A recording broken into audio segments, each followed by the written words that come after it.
semana antepasada les había mencionado que usualmente se confunde lo que es el plan de salvación con lo que es el Evangelio.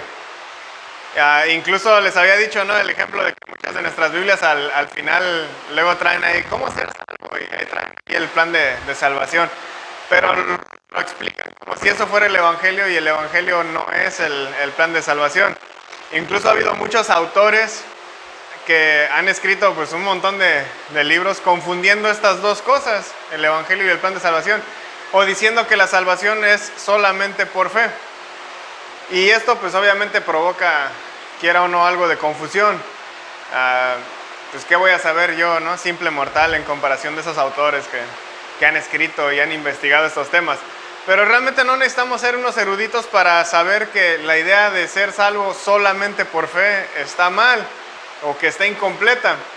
Porque si uno es solamente salvo por fe, entonces no necesitas arrepentirte de tus pecados.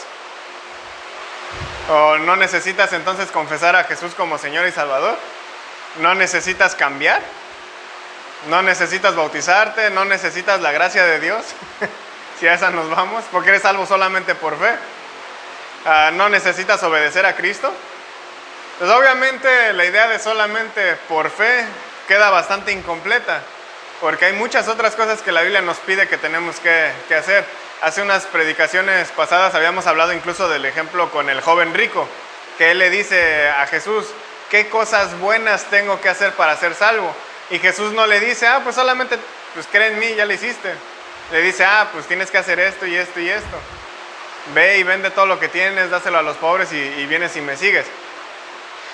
Y pues esta confusión de si es salvo uno por fe o por estas otras cosas, obviamente se vuelve esa confusión por querer encasillar la salvación en una sola cosa, en este caso el decir que solamente por fe. Pero si uno es salvo solamente por fe, pues vamos a descartar un montón de cosas que la Biblia menciona, incluyendo el sacrificio de Jesús. Si solamente eres salvo por fe, entonces ¿para qué murió Jesús? Y la lista puede seguir, la lista se puede hacer bastante larga. Pero creo que el punto está claro, ¿no? No hay tal cosa como ser salvo solamente por fe en la Biblia. No si la fe significa simplemente creer, que es lo que la mayoría de gente piensa, ¿no?, que la palabra fe significa creer. Ahora, con el significado más amplio que hemos estado viendo de la palabra fe o pistis en griego, pues hemos estado viendo que significa ser fiel o que significa jurarle lealtad a alguien. Ahora, en ese sentido, tal vez sí podríamos decir, bueno, eres salvo solamente por fe, porque esa fe, esa fidelidad o esa lealtad ya abarca muchas cosas. Ya no nada más es decir, pues yo creo en esa persona y ya. El jurarle lealtad a alguien significa yo voy a servirle a esa persona, yo voy a hacer un montón de cosas para complacer a esa persona. Estábamos viendo la idea de que Jesús pues es rey, entonces jurarle lealtad a él significa pues literalmente decirle a este rey pues solamente te sirvo a ti. Y pues no nada más es decir, sí te creo, que es usualmente como se explica, ¿no?, la palabra fe. Cuando empezamos a entender que la palabra fe pues abarca mucho más significados, pues la salvación ya vemos que va a depender de tanto la fidelidad de Dios como de nuestra fidelidad. Ya no nada más es de una simple creencia. Y un ejemplo de cómo esta palabra pistis es traducida como fidelidad en lugar de creer, está ahí en Romanos 3:3. ¿Sí se ve la pantalla? Sí, ¿verdad? Que dice, entonces, ¿qué? Si algunos fueron infieles, ¿acaso su infidelidad anulará la fidelidad de Dios? La palabra infiel, infidelidad, fidelidad, todas son la misma palabra pistis. Si fe solamente significa creer o pistis solamente significa creer, este versículo no tendría sentido si lo tradujéramos así. Cambiamos las palabras un poco. Entonces, ¿qué? Si algunos fueron incrédulos, ¿acaso su incredulidad anulará la credulidad de Dios? ¿En qué cree Dios? Si vamos a traducir esa palabra como solo creer, ¿en qué cree Él? ¿Cuál es la creencia que Dios tiene para salvarme a mí por yo creer en Él? Obviamente no tiene sentido, pero si lo traducimos como está ahí, que es fidelidad, entonces sí, porque Dios prometió muchas cosas. Y aquí estamos hablando de que Él se mantuvo fiel a esas promesas. Si hablamos de que nada más es creer, pues va a decir, no, sí, Dios cree que va a cumplir la promesa, pero quién sabe cuándo, ¿no? Pero lo cree. Entonces, obviamente tenemos un problema ahí. No tiene sentido si traducimos pistis como creer aquí, pero fidelidad sí tiene sentido. Porque esa idea de las promesas, pues, tanto lo expresa Pablo ahí en Romanos, como en otras de sus cartas, pues es que Dios se mantiene fiel a esas promesas para salvarnos.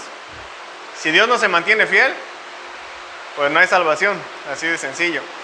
Si leemos los libros que conocemos como los evangelios, que desgraciadamente así los decimos, no siempre, los evangelios, pero realmente es un evangelio explicado por cuatro autores. Si los leemos con atención, nos vamos a dar cuenta de que el evangelio se trata de 8 cosas.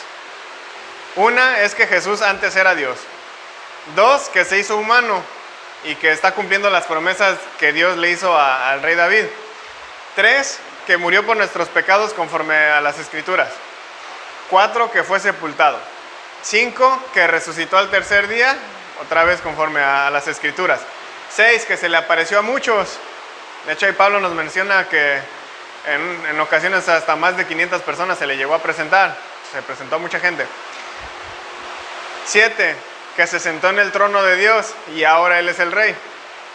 Y 8, que va a venir nuevamente como juez. Con todo esto, que vemos que es el evangelio, lo que quiero decirles es que pistis no es parte del evangelio, es la respuesta al evangelio. Entonces, cuando hablamos de esas partes aquí en las hojas al final de que, ¿cómo ser salvo? Eso es la respuesta al evangelio. Eso no es el evangelio. El evangelio no se trata de mí, no se trata de nosotros, no se trata acerca de nuestra fe, no se trata de orar para invitar a Jesús a mi corazón. No se trata de ninguna de esas cosas, se trata de la fidelidad que tuvo Jesús hacia el plan, hacia cumplir esas promesas que Dios hizo y a que se sentó en el trono después de su resurrección.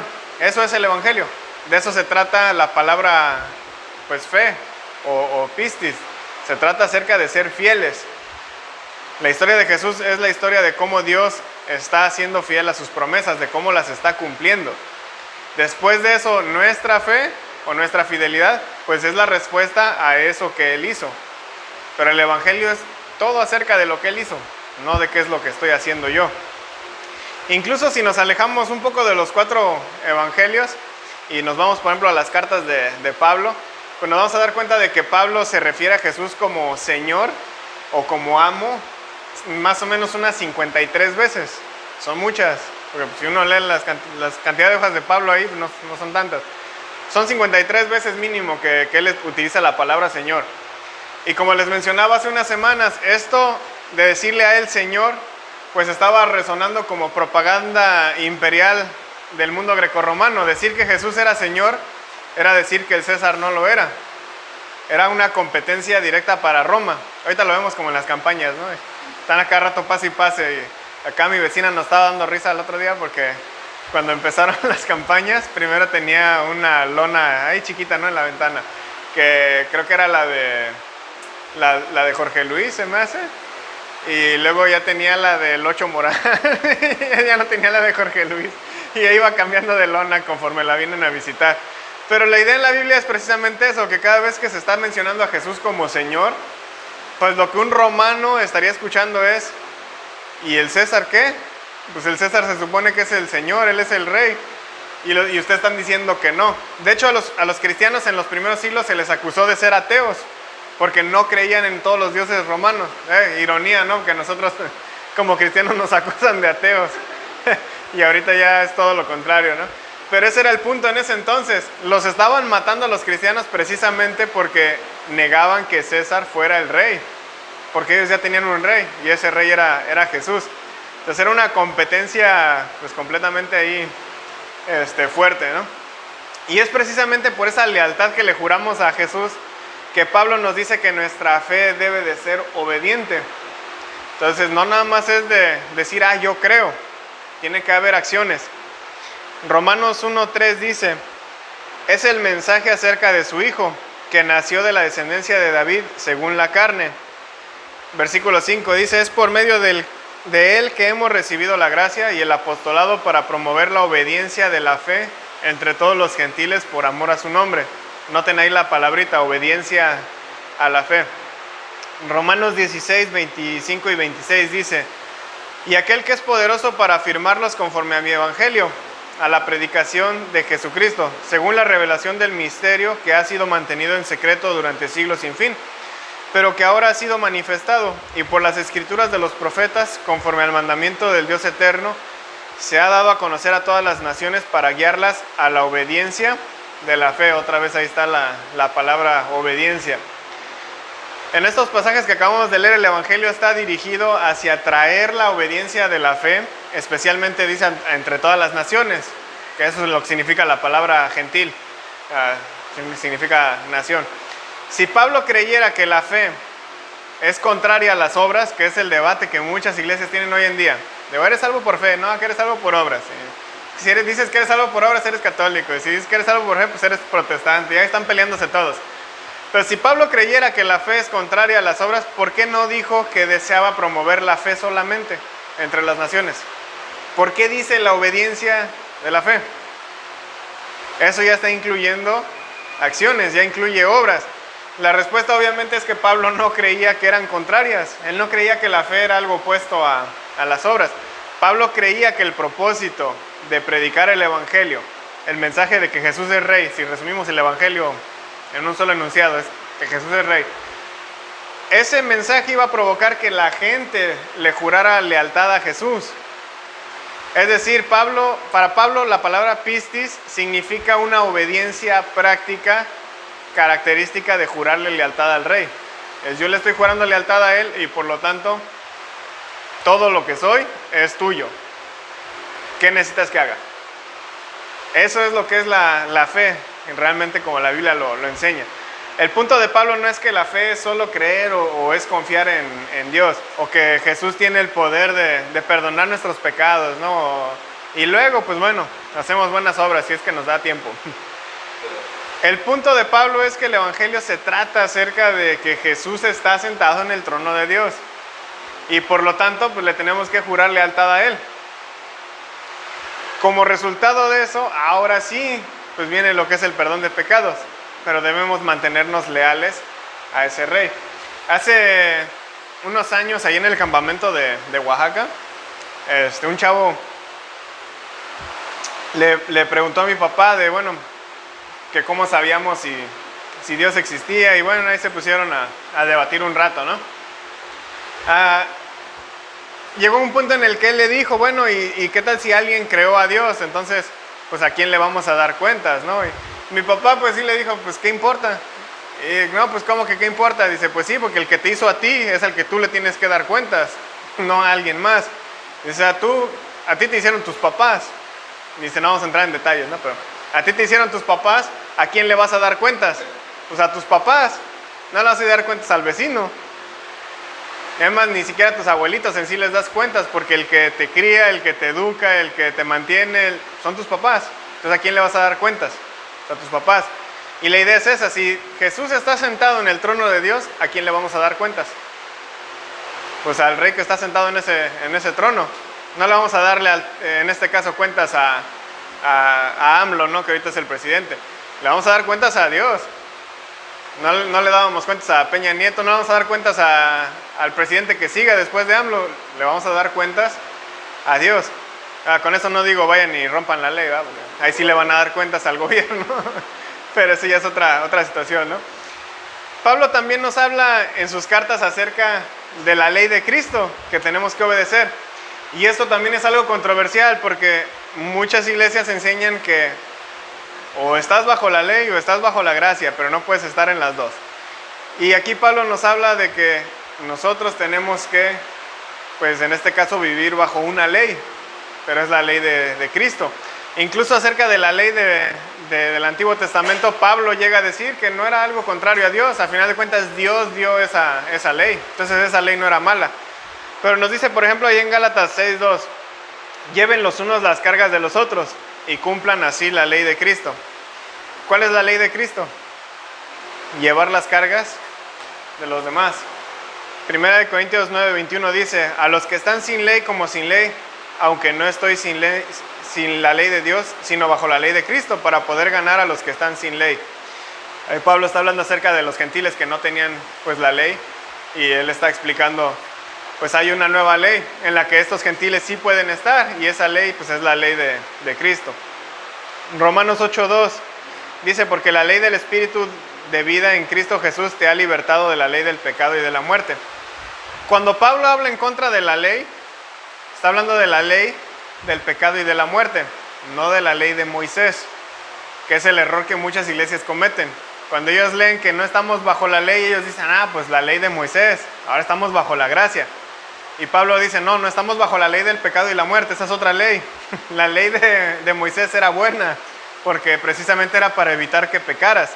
Ahí en Romanos 7:12, Pablo dice que la ley de Dios, que en este caso la ley de Moisés, era santa, era justa, era buena. La ley no era el problema era el pecado, el problema era la muerte. Y entonces esta ley de Cristo o esta ley del Espíritu va de la mano con la obediencia de la fe o con jurarle lealtad a un rey. Cualquier rey tiene una ley que seguir. Los ciudadanos tienen que seguir esa ley si viven bajo, pues en este caso, su gobierno, en su reino. Entonces obviamente si Jesús es rey, pues él como rey tiene una ley que tenemos que seguir los ciudadanos de ese reino. Entonces no estamos ahora sí que fuera de una ley. Mucha gente luego lo toma así, ¿no? Pues ya somos libres de una ley, pues a darle vuelo a la hilacha, ¿no? Incluso por eso los apóstoles varias veces en las cartas mencionan, ¿no? No permitan que su libertad se convierta en una excusa para pecar, no la conviertan en un libertinaje. Jesús no es diferente, pues en ese sentido, a un rey humano. Es rey, tiene reglas, hay que seguirlas. En lo que sí es diferente es que su ley se trata acerca de amar al prójimo, no solamente de evitarles un mal. Y casi todas las reglas o las leyes que tenemos son para evitar un mal. Yo puedo tal vez no odiar a mi vecino y que no me caiga bien y demás, pero no lo mato, pues no hay bronca, ¿no? Yo estoy cumpliendo la ley. Pero en la ley de Dios Él dice, yo tengo que amarlo. Ya no nada más es evitarle un mal, ya es incluso buscarle un bien. Una cosa es no matar a alguien y así cumplir uno de los 10 mandamientos. Otra cosa es dejar de odiarlo y amarlo. Eso es una ley, pues obviamente más excelente. Y entonces, resumiendo lo visto en las últimas 3 predicaciones, pistis significa jurarle lealtad al Rey Jesús, que está ahora sí que sentado sobre el trono de Dios. Y pues hay que obedecer esa ley que Él tiene. Y esta lealtad, pues salvadora, va a incluir 3 cosas básicas. Una va a ser una afirmación mental de que el Evangelio es verdadero, es lo que es creer. Yo en mi mente sé que eso así es, eso es creer. 2, tenemos que profesarle esa fidelidad pues a Jesús como Rey. Y 3, pues tenemos que jurarle lealtad al obedecer pues las reglas que él tiene en ese sentido. Y como pueden ver, cuando la gente dice que es salvo solamente por fe, nada más se refieren a la primera. Sí, intelectualmente yo creo que, pues, sí, Dios es Rey. Y ya con eso me salvé. No, pues no, te falta jurarle lealtad y te falta obedecer la ley que tiene. Están dejando fuera 2 cosas de entre 3 que son básicas. Sí es cierto que tenemos que hacer una afirmación mental, obviamente, de los hechos de la historia de Jesús. No puedo obedecer a alguien si yo ni siquiera creo que existe, para empezar. Entonces sí es necesario el creer, pero no se queda ahí. Tenemos que jurarle lealtad y tenemos que obedecerlo. El creer solamente es el primer paso, digamos. Debemos estar lo suficientemente seguros de que Él existe para jurarle lealtad primero como Rey. Y eso obviamente solamente es el inicio. Jurarle lealtad pues es obedecerlo. Incluso Jesús así nos lo dice ahí en Juan 3:36. El que cree en el Hijo tiene vida eterna, pero el que no obedece al Hijo no verá la vida, sino que la ira de Dios permanece sobre él. Noten aquí cómo la palabra creer o la palabra pistis está siendo usada como sinónimo de obediencia. El que cree en el Hijo tiene vida eterna, pero el que no obedece al Hijo, entonces no tiene esa vida. Creer y obedecer aquí las está vinculando Jesús a que son la misma cosa. La fe está tan estrechamente alineada con obediencia que no puede estar separada de ella. Que es a lo que Santiago se refiere cuando dice que tienes fe pero no tienes obras, pues está muerta, no tienes nada. El que jura lealtad al Hijo tiene vida eterna. Cambiemos la palabra creer ahí por la traducción que debería ser. El que jura lealtad al Hijo tiene vida eterna, pero el que no obedece no verá la vida. Este otro versículo, este va a ser probablemente el más famoso de la Biblia, Juan 3:16. Porque de tal manera amó Dios al mundo que dio a su Hijo unigénito para que todo aquel que cree en Él no se pierda, sino que tenga vida eterna. Cambiemos la palabra creer por jurarle lealtad. Para que todo aquel que jura lealtad a Él no sea destruido, sino que tenga vida eterna. Como podemos ver, pistis es más que creer o tener fe, no esa afirmación intelectual. Pistis está atado, está amarrado con la obediencia. Es una lealtad puesta en práctica. Si yo no pongo en práctica mi fe, pues no es fe, es nada más una creencia. No es suficiente, digamos, solamente con confesarle lealtad a Jesús para tener vida eterna, ¿no? Confesar a Jesús como Salvador y ya le hice. Yo le invité a mi corazón y ya entró, ya lo hicimos. Es necesario que haya una obediencia de la fe. Debemos poner en práctica pues, esa lealtad que le estamos jurando. No basta con hacer la oración del pecador y ya, debemos de servir al Rey. Mateo 7, 21 al 23 nos da un buen ejemplo de esto, ¿no? Jesús habla acerca de la insuficiencia de confesar que Él es Señor, si eso no va de la mano de una acción obediente. Nos dicen ahí esos versículos: no todo el que me dice Señor, Señor, entrará en el reino de los cielos. ¿Cuál es el reino? La iglesia. No todo el que me dice Señor, Señor entrará en la iglesia, sino el que hace la voluntad de mi Padre que está en los cielos. Muchos dirán en aquel día: Señor, Señor, ¿no profetizamos en tu nombre? Y en tu nombre echamos fuera demonios, y en tu nombre hicimos muchos milagros. Entonces les declararé: jamás los conocí. Apártense de mí los que practican la iniquidad. Noten cómo muchos van a usar el nombre de Jesús en vano. Acá rato es el: oye, en tu nombre hicimos esto, y en tu nombre hicimos aquello, y en tu nombre, y Él dice: pues yo ni te conozco. Qué bueno que te sabes mi nombre, pero ¿y tú quién eres? Y les dice: apártense de mí. ¿Por qué? Porque están practicando la iniquidad. Es decir, estas personas no están practicando pues, lo que Jesús quiere. No están practicando esa nueva ley que Él nos da, que como dije es más excelente, porque ya no nomás es de evitarle un problema a alguien, es de buscarle un bien a tal vez a ese alguien, incluso si es el enemigo. No están practicando lo que Él quiere, no hay obediencia de fe en sus vidas, la lealtad es pues, completamente en vano. ¿Cuántas personas no están yendo hacia una iglesia? No me refiero aquí nada más, pero cualquier iglesia. Hay muchas iglesias que pueden estar bien llenas y solamente pocos son los que realmente están obedeciendo. La mayoría cree que con el ritual de ir cada domingo ya le hicieron. Y es precisamente porque se nos enseña esta idea de fe incompleta, en donde, pues, eres salvo solamente con creer. Pues yo ya creí, voy el domingo a la iglesia, pues ahora sí que de relleno, ¿no? Pero pues como yo ya creí, ya la hice. Ahí en no me acuerdo qué autor era, pero él era un autor ateo, y él tenía una de estas cerraduras de los caballos, tenía colgada ahí en un clavo, y un amigo entró a su casa y la vio y le dijo: oye, ¿para qué tienes eso? Y dice: no, pues es de la suerte, ¿no? Ya ves que dicen eso, ¿no? Como la pata del conejo. Y dice: pues si tú eres ateo, tú no crees en nada de esas cosas.